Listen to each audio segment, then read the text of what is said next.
Hello and welcome. This is the world's largest sand island. It's over 123 kilometres in length and 22 kilometres at its widest point. There's a total of 184,000 hectares, which makes it the largest sand island in the world. I came here on holiday in 2017, and although the island was still called Fraser Island, it's recently been granted native title rights by the native Butchulla people in 2014. So now the island is officially called Kagari, which translates to paradise. The name Kagari is the original name given by the traditional owners of the land, the Butchulla people. In late September 2021, it was announced that the World Heritage listed area within the Great Sandy National Park, along with the surrounding waters, would be renamed Kagari. So according to the traditional stories, the island was named Kagari after a beautiful spirit who helped the great god create the land. And as a reward to Kagari for her help, she was changed into an idyllic island with trees, flowers and lakes. And the great god put birds, animals and people on the island to keep her company.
So Kagari has long, uninterrupted white beaches with sand cliffs on one side.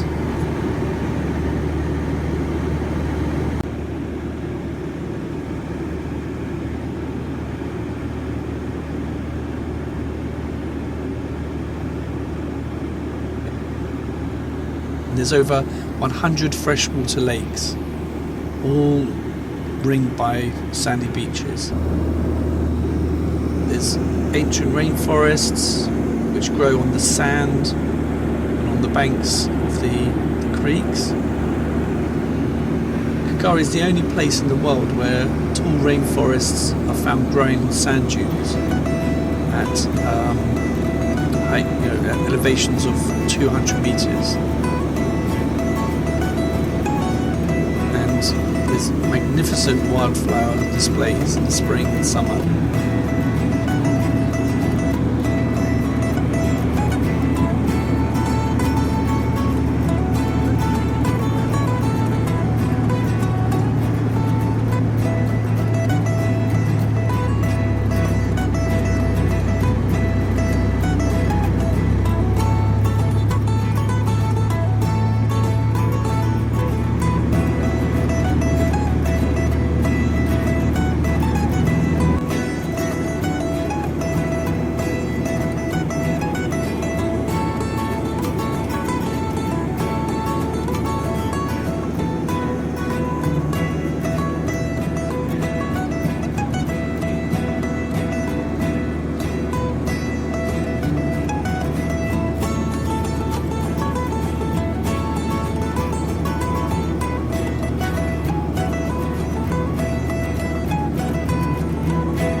And the wetlands include ferns, mangrove colonies, seagrass beds, up to 40,000 migratory shorebirds.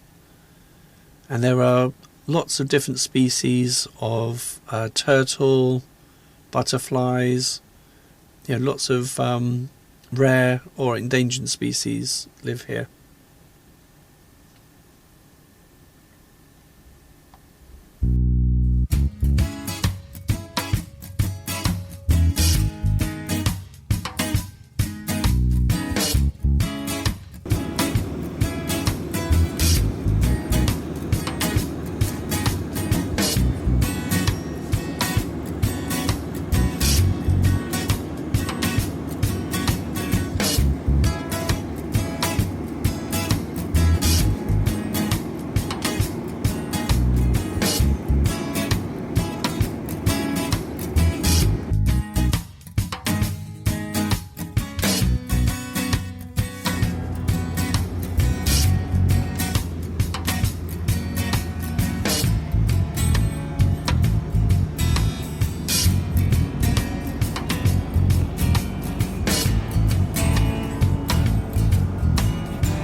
A major landmark on Fraser Island is the shipwreck of SS Maheno. Maheno was built in Scotland in 1905 as a luxury passenger ship. During World War I, it served as a hospital ship in the English Channel, and then it resumed commercial operations. So by 1935, the ship had been taken out of service and was sold to a shipbreaker in Japan. But while it was being towed to Japan, to Osaka, to be broken up, it got caught in a cyclone off the coast of Queensland, and it was beached. It took on a life of its own and beached on the east coast of Fraser Island, where it's been since. During World War II, the wreck served as a target bombing practice for the air forces, and was used for explosives demolition by the special forces. There was a Fraser Commando school on this island, so you can see. I mean, this ship now, it's severely rusty, probably in better condition than it deserves to be after its long history.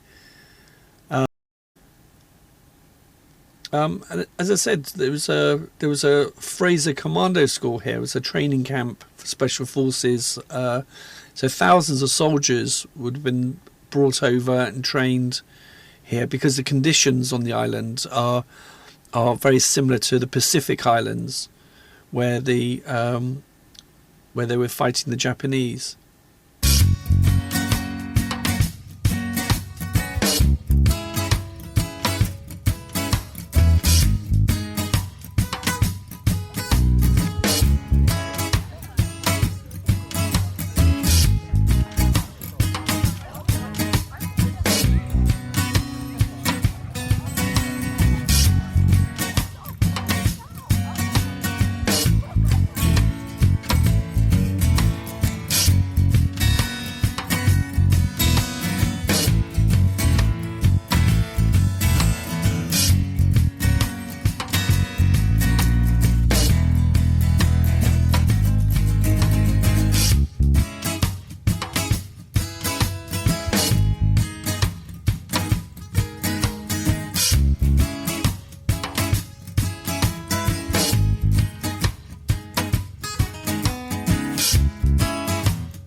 And as I mentioned, logging on the island began in 1863.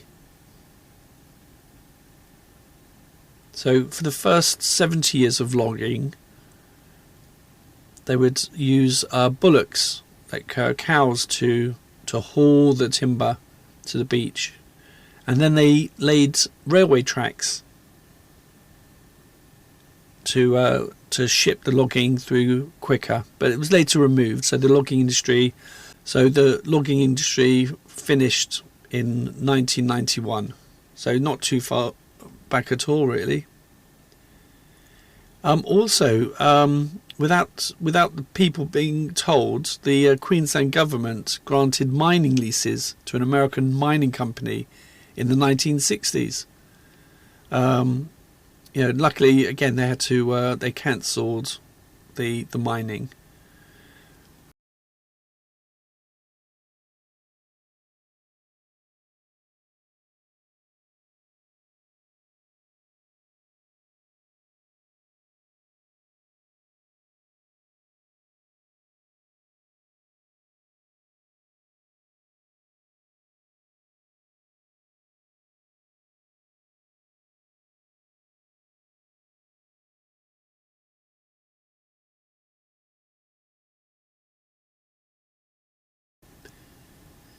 There were 6 clans in the Butchulla nation, and evidence suggests Kagari had been occupied by them for more than well over 5,000 years, maybe up to 20,000 years.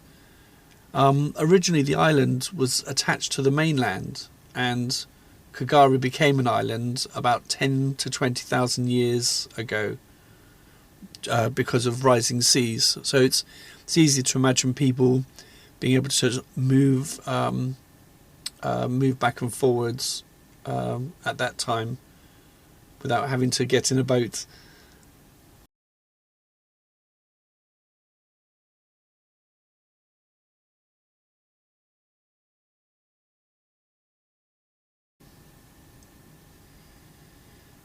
Captain Cook first sighted the Kagari Butchulla people during 1770 and named Indian Head on the eastern beach after them. Captain Matthews Flinders was one of the first Western men to have contact with the islanders and had peaceful meetings with them in 1799 and 1802.